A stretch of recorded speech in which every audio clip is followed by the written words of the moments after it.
Hey guys, I'm going to give you my review of BioShock Infinite, which I think is the best game made in decades, okay? I love this game, and it's not because it's so much different than BioShock 1, because BioShock 1 was definitely one of my favorite games of all time, and I love Rapture, so it was really unnerving hearing that Ken Levine and the Irrational Games crew created a world in the sky that was separated from Rapture. But what we didn't know is that it wasn't separated. Because the world of Rapture and the world of Columbia are linked in so many different ways. By the way, many spoilers in this video, so if you don't want spoilers, navigate away. You should leave this video because I am going to spoil a lot for you. I'll probably ruin the game for you, so yeah, leave. But if you have played it, then stick with me. Yeah, so you know that there are two worlds, right? Like Rapture and Columbia. Awesome. So, what is really cool is that the characters in Rapture mimic the characters in Columbia. Daisy Fitzroy is very much like Fontaine from Rapture, and Comstock is a lot like Andrew Ryan.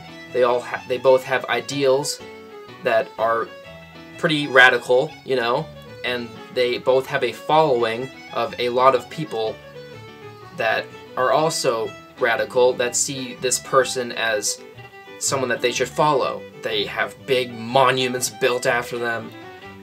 These games are very similar, okay, very similar. And Jack from Rapture is very much like Booker DeWitt. Elizabeth is a lot like the Little Sisters, if you think about it. They both provide you with things. They're both female. They both have this innocence about them that you're trying to save. Tenenbaum is a lot like the Lutesses. You see, Tenenbaum was responsible for the Little Sisters being turned into little ghouls, and the Lutesses were responsible for pretty much Columbia in its entirety, and they were also responsible for bringing Elizabeth from Booker's timeline into Comstock's timeline, and really changing who she is as a person by cutting off the finger. I love it so much. 10 out of 10, definitely. I'd give it a 10 out of 10.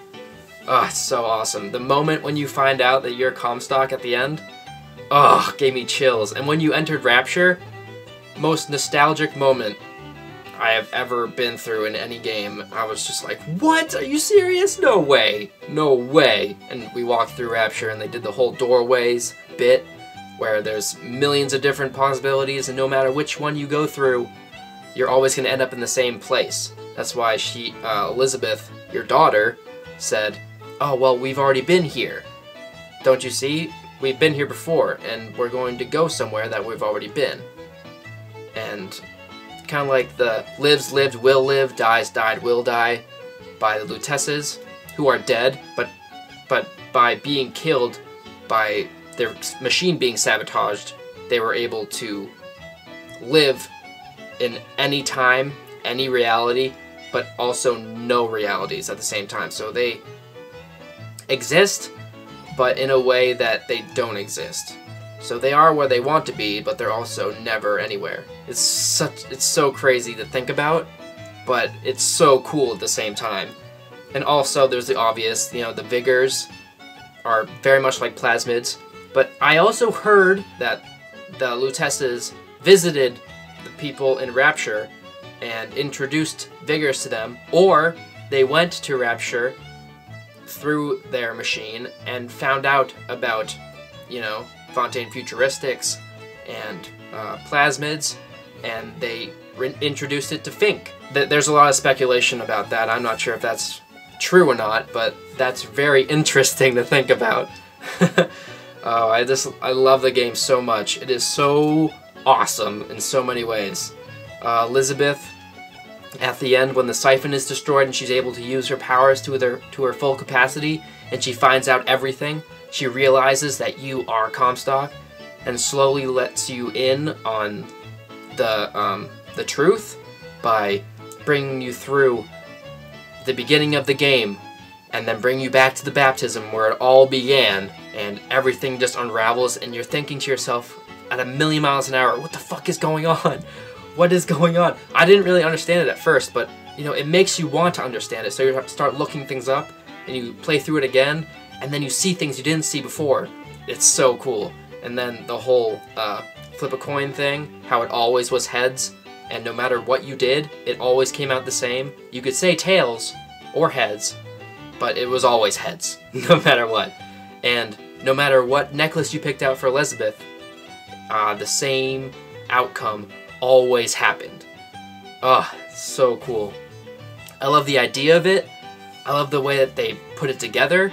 I love the gameplay. I love the art style. I love the way that the game looks so vibrant, and it really doesn't have a lot of glitches, and the skylines are awesome.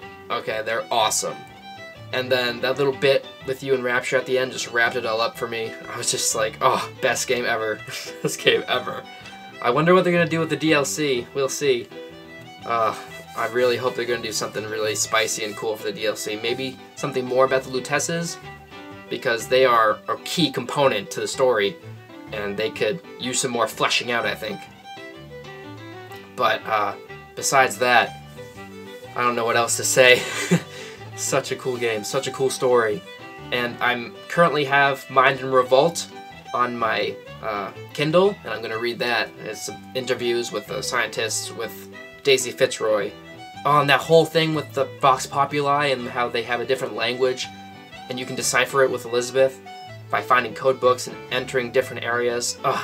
There's so many cool things about the game. There's just so much to it, you know? There's so much that you don't know, but there's so much that you do know. Like Elizabeth, how she didn't understand anything about the world around her, how she was kept up in the tower for so long by the songbird, and how she was finally released, that maybe Booker was meant to go there. You know, maybe the Lutesses were meant to be killed, and maybe they were meant to go to your reality and bring you to Comstock's reality to try to get Elizabeth back there. And how do you know if the Lutesses don't know everything that has happened, or that will happen? It just makes you think about so much. It's the most mind-blowing game I've ever played, because it's out of this world. Alright guys, that's my review. I hope you liked it. Alright, I'll talk to you next time. Bye.